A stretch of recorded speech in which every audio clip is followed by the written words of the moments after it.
What's up, Seminole fans? Welcome to another episode of Tribe Check. This one feels like kind of exclusive, kind of fun because we're in person with Heather Gilchrist, aka Gilly. I don't know if that's like a Penske nickname or if that's been a nickname for a while, but Yeah, I there was Heather Payne was on the team like my freshman year, so they just had to call me something, and Gilly's what stuck. So, yeah, I love it. Yeah.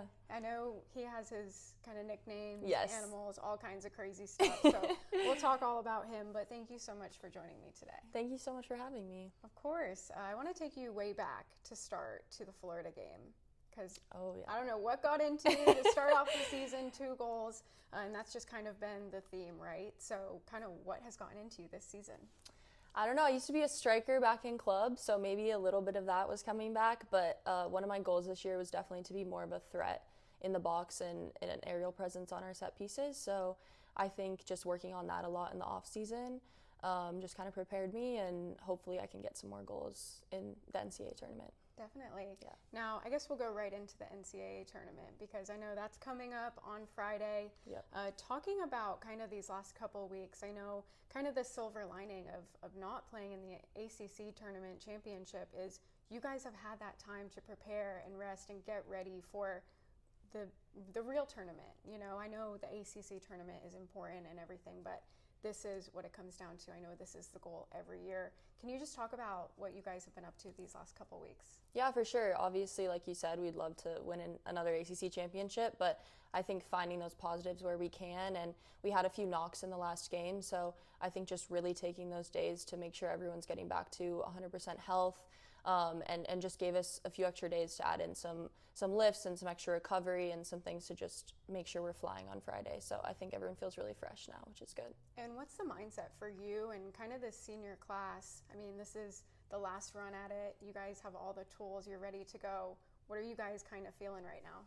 Yeah, we're just so excited and hungry. I think Brian uses the word desperation a lot, and I think that's definitely something we feel, and we turn that into a positive light of just knowing this is our last 6 games potentially. So just every moment matters so much, and instilling that in the younger players, and I think we are very confident that we can win a national championship, so we're just really excited. Looking at this matchup too, it's familiar. This is like last year all over again, Yep. right? So what kind of experience can you use from that?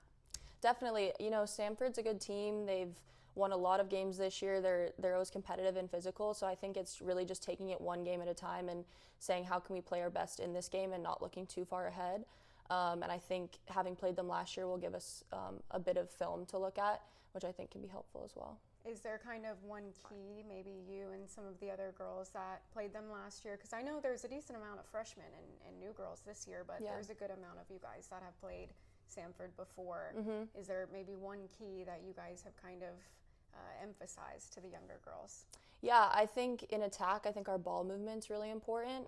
Sometimes playing against a lower block can be really important to shift the ball quickly to open up spaces. And then defensively, we've really been focusing on just winning our battles in the air and clearing the ball. So those are the 2 things I'd say. Definitely. Yeah. Cool.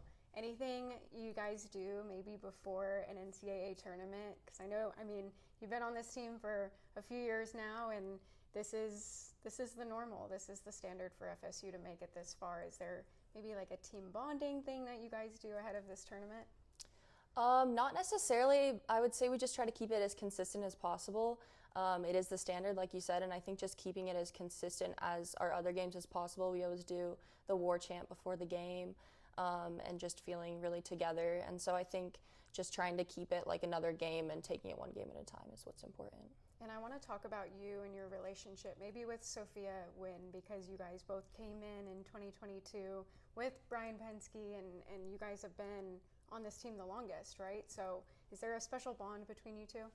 Yeah, we're really close. I think just going through coaching changes and different teams and different styles and being the last 2 from our class, I think we've just grown really close, and we can just play really well together in the field as well. Love it, love it. Yeah. Well, talking a little bit more about this team, what do you think is kind of special about it? You know, this season has been, I feel like, a little bit different than other seasons. It's been unique in different ways. But what is it about this team that's special? Yeah, I think this team is just so close off the field. that on the field that really shines as well. And I think we just have such dynamic players, and we might have younger players who are kind of growing into the season, but I think when all those pieces start to click, it's one of the most dynamic teams offensively and defensively we've had. And I also think that we've faced some adversity that we haven't in the past, like you said.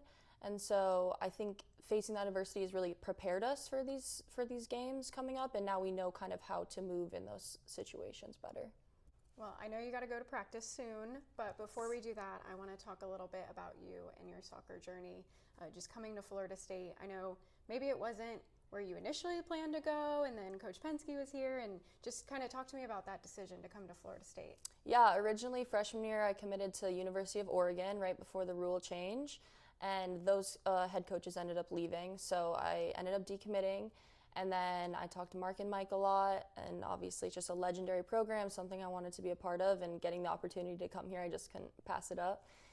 So committed here, and then Mark left my spring that I was here. So a lot of us were in the transfer portal. I had no idea what was going to happen, but Brian came in, he individually met with each of us and laid out his plan for the year, and was just super, super welcoming and was listening to what we had to say. And I just felt really confident in him and in the team in the fall, so I ended up staying, and I'm so glad I did. That was a really cool thing from Coach Penske, right? Because I remember I had done a year with Coach Krikorian on the sideline and just kind of getting familiar with the program. And, you know, Coach Penske could have come in a completely different way, but I know his approach was just really unique and really cool to kind of let the players kind of make their decisions and put it all out there for them. And for you guys, I thought that was a really cool thing. What do you feel like, because you both have been here for kind of the same amount of time, do you feel like you've kind of grown with him? Like kind of what kind of growth, I guess, what am I trying to ask you? It's like you guys have both been here since 2022. So like the growth and the relationship between you guys, how that's developed, I guess. For sure, yeah. I think initially he came in and he just kind of took a step back and he was learning, like you said, from the players and just observing more. And that's kind of what I was doing with the older players. I didn't want to step on any toes, and I was just in awe of who I was around. So I think we both have kind of grown into our confidence and like showed our unique personalities and flair as the seasons have gone on. I think he's done a good job at keeping traditional FSU soccer and adding in a bit of his own coaching style as well. And I think I've also had the freedom under him to kind of grow into my game and express ourselves creatively. And I think he does a great job at giving players freedom to do that, which is amazing. Yeah, and you've had some cool other opportunities, right, with the women's U20 squad in 2024, right? Mm-hmm. How was that? And I know you spent the summer training pretty hard as well. Yeah, it's amazing. It's just the greatest honor to represent your country, and especially to go to a different country and learn about so many new cultures and play in a World Cup. It was just insane and an experience I'll never forget. And I think it helped me bring back a lot of experiences to FSU as well. And this is a bittersweet time, I'm sure, as definitely. You kind of watch this chapter close. What's next for you? Have you kind of thought that far, or are you just kind of soaking in these last few games? Yeah, I'm definitely trying to stay present, stay in the moment, but my goal is definitely to play professionally after this semester, so excited for that, but definitely focused on the task at hand of a national championship. Definitely. Yeah. Well, cool. Is there anything else you'd like to put out there before we get into this NCAA tournament on Friday? Come to our games. Friday at 5 p.m. is our first game. So, hey, yeah. So excited. Well, thank you so much for your time, Heather. Thank you so much.